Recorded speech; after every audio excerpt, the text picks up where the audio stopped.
Marami ang nagsasabi ika'y namumuktangi sa ganda mo'y nabibighani, sambayan na ika'y pinagmamalaki. Sa lahat po ng mga Santiagueño na umaasa na uusbong ang turismo, dahil ang turismo po ay isa sa pundasyon sa pagpapaangat na ekonomiya ng ating lungsod. On behalf of the City Government of Santiago, we offer our 101% commitment in bringing Santiago in the tourism template of the city and the province and the region.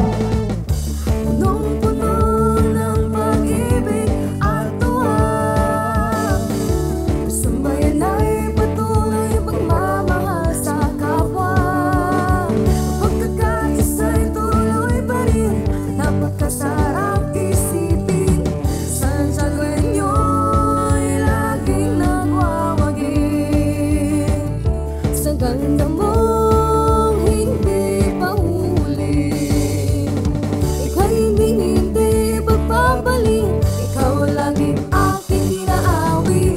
Exceptionally, Santiago City, bukod kang natatanging progresibo, Santiago City.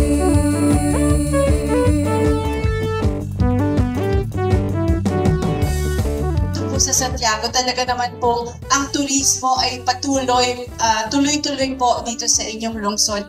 At nakakatuwa nga po dahil ngayon nga pong gabi ay pinapasalamatan po kayo at nararapat lang naman po kayo pasalamatan ng city government dahil patuloy nga po ang progreso ng inyong city because of tourism.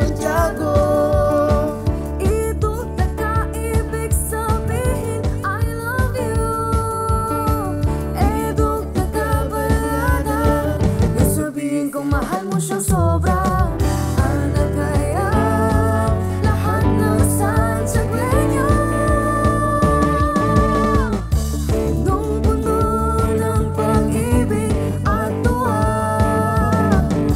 sambayan ay patuloy pagmamahal sa kapwa.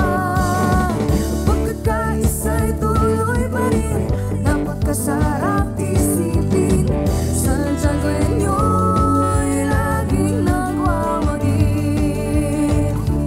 Ganda mong hindi pahuli, ika'y hindi pagpapalik, ikaw laging aking inaawi. Exceptionally, Santiago City, bukod kang natatanging progresibo. And to everyone who celebrates with us today, please expect a lineup of extraordinary events in the coming days, and we are more than glad to welcome you all to the Queen City of the North and the investment hub of Region 2, the City of Santiago. Maraming salamat po, and God bless us all.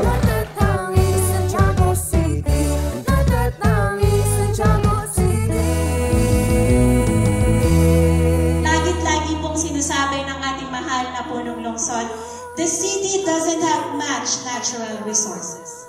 We don't have beaches. We don't have those mountains. Kaya nga po nangangapit bahay tayo sa ating mga karatig bayan. But the city has the Santiagueños. Ang lungsod ng Santiago ay merong mga Santiagueño na in every way and in every aspect